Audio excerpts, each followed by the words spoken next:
আমি অনেক সময় ভাবি কতটা ভালো যে আল্লাহকে অজুহাত দিতে হয় না, কতটা ভালো যে তিনি না বলতেই শুনে নেন। উনি শুধুমাত্র মন দেখেন, আর মন দেখে নেন তো তারপর মন ঘুরিয়ে দেন। আমি ভাবি যে কারো সহানুভূতি পাওয়ার চেয়ে কতটা ভালো এই বিশ্বাসের থাকা যে ওই আল্লাহ আছেন, যে মানুষেরা খুশিতে সব কিছু আল্লাহর হাতে ছেড়ে দেয়। তারা শেষমেশ সব জিনিস আল্লাহর উপস্থিতি টের পায়। চিন্তা শেষ হয়ে যায় যেখান থেকে, ঈমান শুরু হয় সেখানে।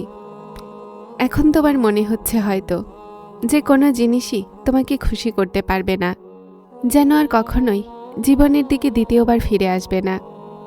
কিন্তু এটা বাস্তবতা নয়। তুমি এমন এজন্য ভাবো কেননা তুমি এখন কষ্টে আছো। আমার প্রিয় আল্লাহ, আমি আমার প্রতিটা চিন্তাকে আপনার সোপর্দ করে দিয়েছি। ইয়া আল্লাহ, জীবনে শান্তি ভরে দিন, যেমন আকাশকে উজ্জ্বল তারায় ভরিয়ে দিয়েছেন। তো যখন তুমি ক্লান্ত হতে লাগো তো স্মরণ করে নিও, আল্লাহ বলেন যে তিনি সবরকারীদের সাথে আছেন। এই রাস্তা যা তুমি বেছে নিয়েছ, এটা তুমি নয়, বরং আল্লাহ তোমার জন্য বেছে নিয়েছেন। যখন তোমার মনে হয় যে এখন না আগে যেতে পারো আর না পুনরায় ফিরে যেতে পারছো, তো আল্লাহর নিকটে দৌড়ে যাও, দূর পর্যন্ত, সেখান পর্যন্ত যেখানে তুমি তাকে ছেড়ে তার থেকে এতটা দূরে চলে এসেছিলে। তোমার খেয়ালই তোমার ভাগ্য হয়। ভালো ধারণা রাখবে তো সেই কাজও হয়ে যাবে, যেটার হওয়ার তুমি ধারণাও করতে পারবে না। আর যখন এটা ভেবে হতাশ হয়ে যাবে যে এখন কিছু হবে না আর, তো সেই কাজও অসম্পূর্ণ থেকে যাবে যা তোমার নজরে খুব সহজ। থেমো না, চালু রাখো এই সফরকে। উনি নিজেই আশ্রয় হয়ে যাবেন তোমার, আর খুলে দিবেন সমস্ত রাস্তা। তারপর রাস্তা কতটাই দুষ্প্রাপ্য মনে হোক, তার উদ্দেশ্য আর সময়কে না বোঝা সত্ত্বেও যখন তুমি সবর করে নাও, তো তিনি সমস্ত লুকিয়ে থাকা বাস্তবতা তোমাকে বুঝিয়ে দেন। কেন তাহলে এই আশা হারাচ্ছ? কেন এত উদাসীন? কেন লড়াই করছো সময়ের সাথে? কেন দীর্ঘশ্বাসের কয়েদে এই জীবন আছো? তোমার ভরসা নেই কি তার রহমতের ওপরে? বিশ্বাস নেই কি তার মজিজার ওপর? উনি ধরে নেন, পড়ে যেতে দেন না। উনি হুকুম দিয়ে দেন না হওয়াকে হওয়ার, আর তাকদির চোখের পলকে বদলে যায়। জীবনের অধিকাংশ ক্ষেত্রে আমি জেনেছি যে আমার সাথে আল্লাহ ছাড়া আর কেউ নেই। আর তখনই আমার উপলব্ধি হলো যে শুধুমাত্র আল্লাহর হওয়া কতটা উত্তম। যে কুয়ো থেকে ইউসুফ আলাইহিসসালামকে মিশরের সিংহাসনে বসাতে সক্ষম, সেই রব তোমার দুঃখগুলোকে খুশিতে বদলাতেও সক্ষম।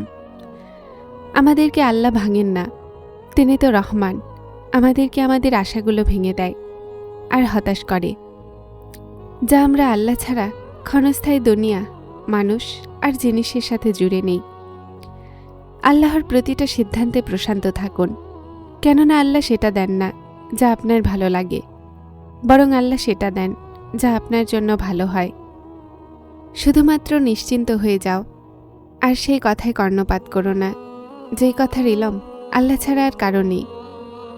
কতক্ষণ আল্লাহর ফয়সালায় মুখ ফিরিয়ে বসে থাকবে, যেটার সমাপ্তি তোমার সাধ্যের মধ্যেই নেই?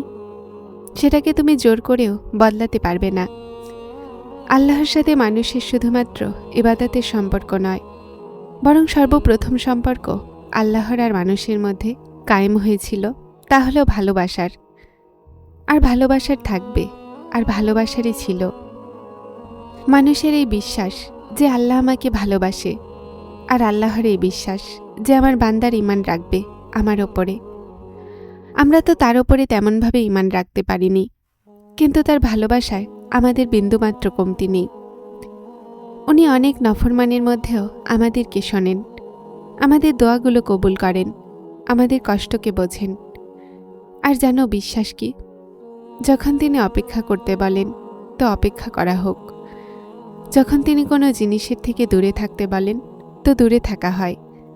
যা তিনি হাতে রাখেন তো সেটাকে অন্তরে বসে নেওয়া হোক। আর নিজের সমস্ত ফয়সালায় তার ফয়সালাকে মূল্য দেয়া হয়, তাকে ভালোবাসা যায়। যে জিনিস তাকে নারাজ করে সেটা তারপর যেন ফিরে কখনোই না দেখা হয়। দুনিয়ার সমস্ত দুঃখ একদিকে, আর আল্লাহ থেকে দূরে হয়ে যাওয়ার কষ্ট আরেক দিকে। তো তার থেকে দূরে গিয়ে কি রাতে ঘুম আসবে? তাকে নারাজ করে কি শান্তি পাওয়া যেতে পারে? যদি এমন হতো তো তিনি কখনো মানুষের শান্তি তার জিকিরের মাঝে রাখতেন না।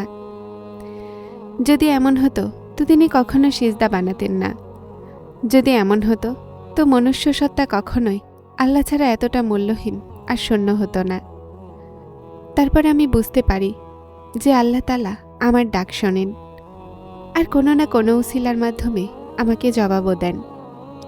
আমি আমার রবের দৃষ্টির মধ্যে আছি, আর এই অনুভূতি অনেক সুন্দর, যা আমাকে অনেক শান্তি দেয়। যে আল্লাহকে সঙ্গী বানিয়ে নেয় তাদের সফর কখনোই ভীতু করে না, আর যে আল্লাহর সাথে জুড়ে যায় তাদেরকে কেউ ভাঙতে পারে না। যে দোয়াগুলো আল্লাহর সোপর্দ করে দেয়া হয় সেগুলোকে সম্পন্ন হতে কেউ আটকাতে পারে না। এজন্য আল্লাহর সাথে সম্পর্ক মজবুত করুন। আল্লাহ বলেন, তোমার রবের হুকুমের খাতিরে সবর করে নাও। নিশ্চয়ই তুমি তো আমার দৃষ্টিগোচরে থাকো না। এখন বুঝতে পারি যে কোরআনকে জীবন্ত কিতাব কেন বলা হয়, কেননা এটা মানুষের মনের হাল সম্পর্কে জানে। যারা চ্যানেলটিতে নতুন এসেছেন তারা স্পিরিচুয়াল কোড চ্যানেলটিকে সাবস্ক্রাইব করে আমার সাথে থাকুন এবং অবশ্যই ভিডিওগুলোকে লাইক শেয়ার করবেন। আসসালামু আলাইকুম।